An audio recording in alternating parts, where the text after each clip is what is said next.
and welcome back to another podcast with Mr. Hagan. On this podcast, we're going to take a look at comparative advantage and how to determine who has an absolute advantage, who's the lowest opportunity cost producer of a good, who has comparative advantage, and who is going to specialize in what good. So in this example, we are looking at how many units of a good two people, A and B, can produce per day.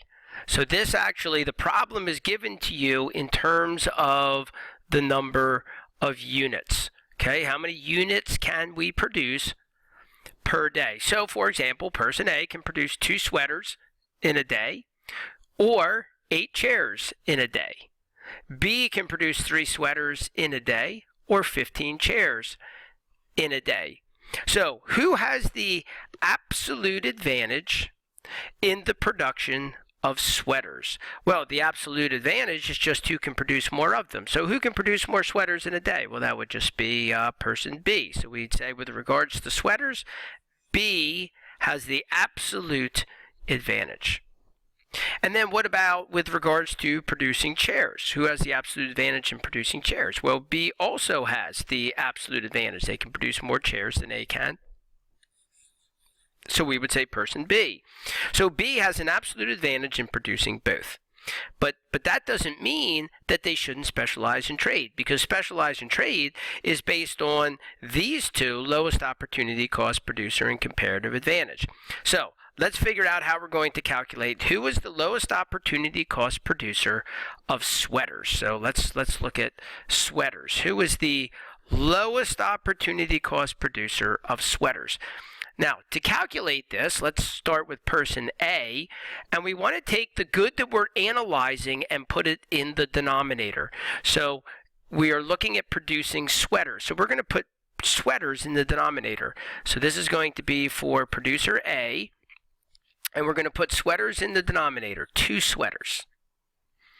And if he produces 2 sweaters in a day, how many chairs did he give up? Well, during the time he could have been producing those 2 sweaters, during that day, he could have produced 8 chairs. So that goes in the numerator. So A, anytime he produces 2 sweaters, he gives up 8 chairs. And so then let's get that over 1. So if we just do the division, 8 divided by 2 is 4. We can simplify that to 4 chairs over 1 sweater. So there's 2 rules to follow here. The good that you're analyzing goes in the denominator, and then you want to get that over 1. And here's why that's important. Let's do the same thing for person B.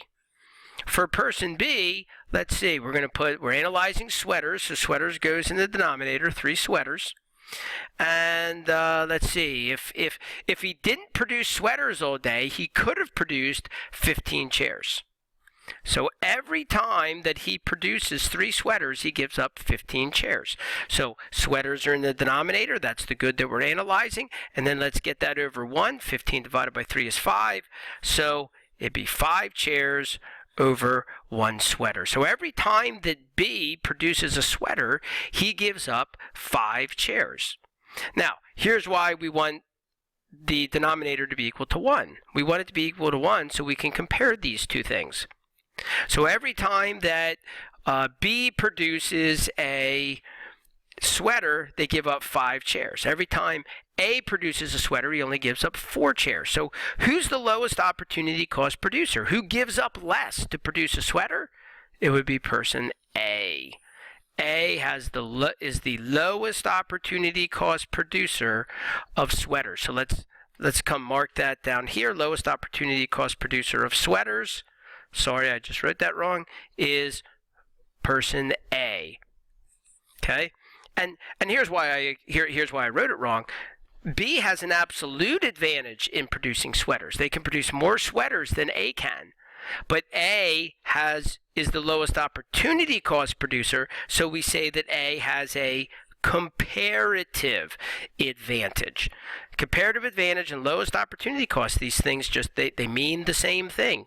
The definition of comparative advantage is being the lowest opportunity cost producer, and A is. Now, let's do the same thing with chairs. So let's come over here and look at chairs.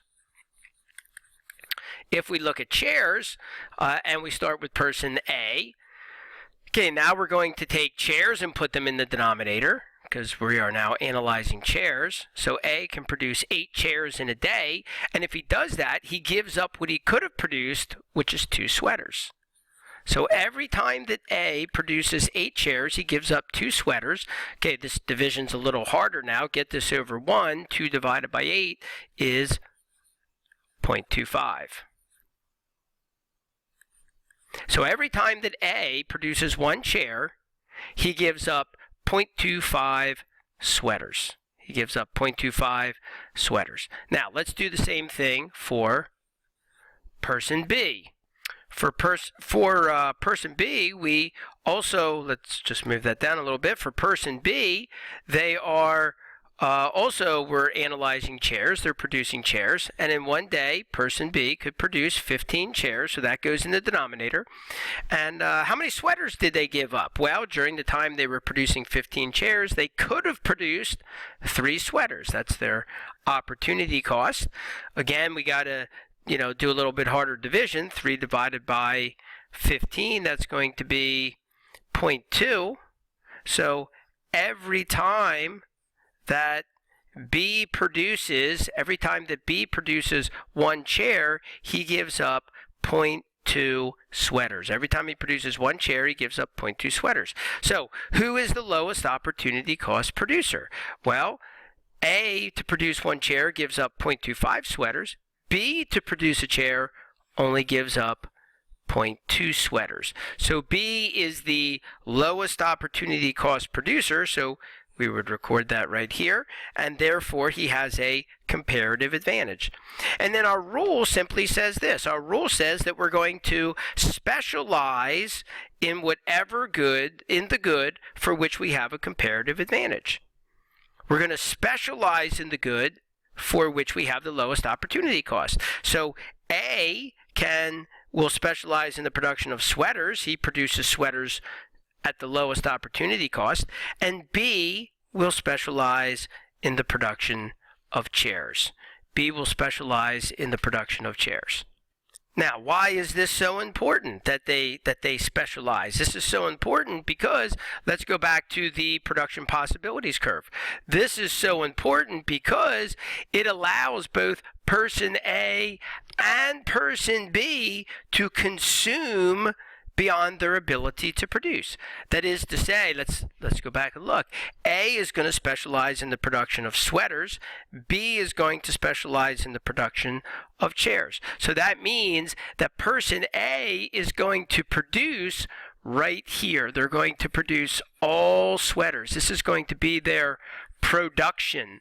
They're going to produce, they're going to specialize. They're only going to produce sweaters.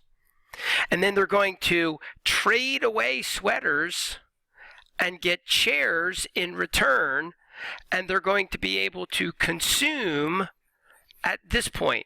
So they're going to be able to consume beyond their ability to produce. He's going to be able to consume outside of his production possibilities curve. And the same thing is going to be true for person B. Person B is going to produce all chairs, so they're going to specialize in chairs down here. That's going to be their person B's production. And then they're going to trade away chairs, and they're going to get sweaters in return so that they can consume, so that their consumption can be outside of their production possibilities curve. So this is rather remarkable. Trade and specialization, trading based on lowest opportunity cost, trading based on comparative advantage, allows both person A and person B to consume beyond their ability to produce. That's a very powerful concept. Thanks for joining us, and we'll talk more about this on another Econ podcast. This has been Mr. Hagan. See you on the next Econ podcast.